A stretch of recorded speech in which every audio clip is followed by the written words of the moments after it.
drivers and de Ferran, but and then a long gap back to third place, but Gugelmin now has a couple of seconds over these two. Just a flash it out of the corner there of the screen was Gugelmin, and there are the battle for second place, Vassar and de Ferran. Just 5 laps to go, less than 5 laps to go then, as Maurizio Gugelmin hunts down his first ever win in the PPG Kart Series. This will be his 66th start in the championship, a series that he's been doing a few years now, ever since he joined the series from his Formula 1 days. Came into the championship first of all in 1993, and he actually joined the Ganassi team in 1994 before switching to Pac West.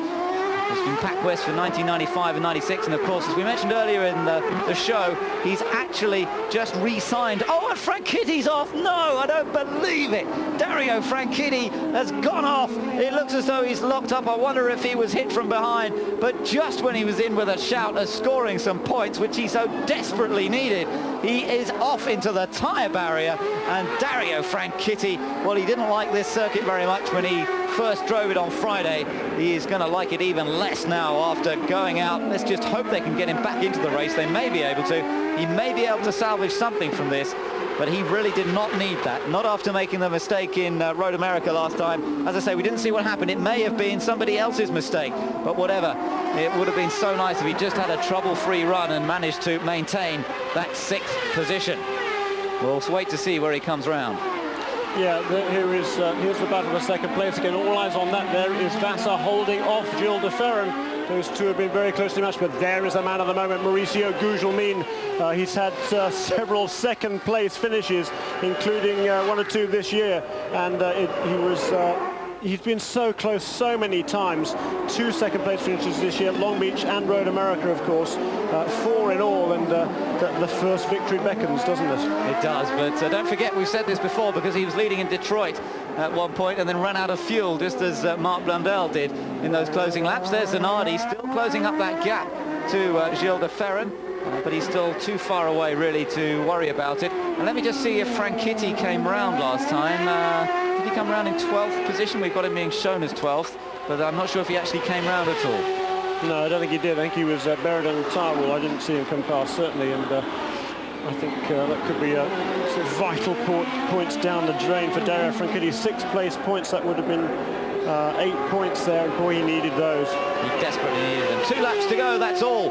That's just over 3 miles here in Vancouver, and Maurizio Gugelmin could become the first-time winner. In fact, he would be the first Brazilian winner on the series this year, I believe, Jeremy. We haven't actually had a Brazilian winner to any of the races. Brazil is mad about the kart race series, and they will be just going crazy if Maurizio Gugelmin can take the win here. Particularly with Cristiano Domata winning the Indy Lights race, and his countryman, Tony Kanaan, taking over the lead in that championship through a brilliant second-place drive as well. So what a day for the Brazilians. We've got Brazilian running in 3rd place as well, and this will mean that Gilles de Ferran will stay in the hunt in the championship, because he's going to finish ahead of Alex Zanardi if it all holds together as it is. Maurizio Gugelmin is about to start his final lap. He's heading towards his first ever victory in the PPG Kart Series. The white flag waves, and it's the last lap for the Brazilian, 34 years old, the British Formula 3 champion way back in 1985. He moved on to make his debut in Formula 1 in 1988, drove for the Leighton House March team, stayed with them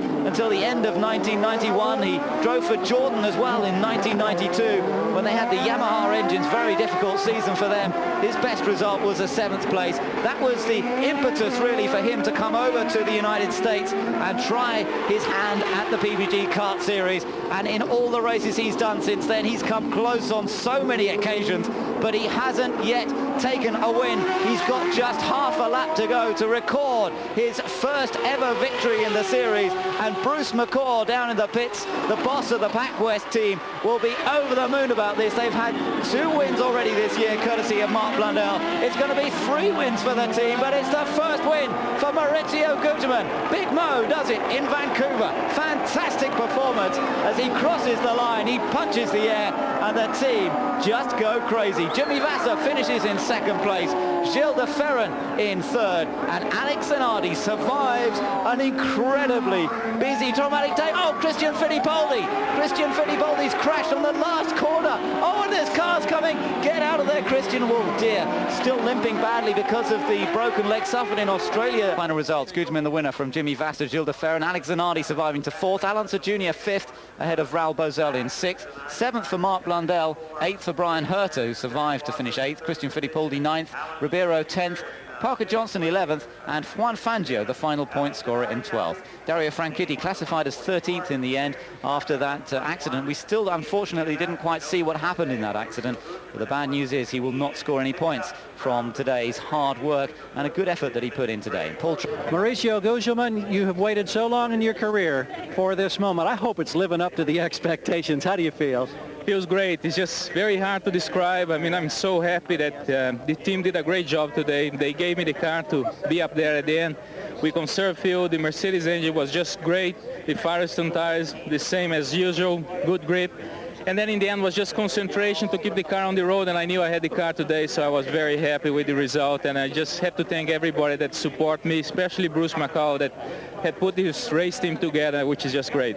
How hard was it to be patient on this day, particularly in the first half of the race when you were stalking Jimmy Vasser for so long? Well, we knew we could run with him. I was saving a lot of fuel because here, despite the fact the windows are big, it's always tight on fuel. And I left my steam for the end, and that's what I did. Does this at all make up for the disappointment of what happened at Belle Isle and Detroit when you came within a half lap of enjoying this moment for the first time in your career? Makes up and puts a plus on top of it. I just feel great now. Thank you. Enjoy it. Bob? Hey, Brian.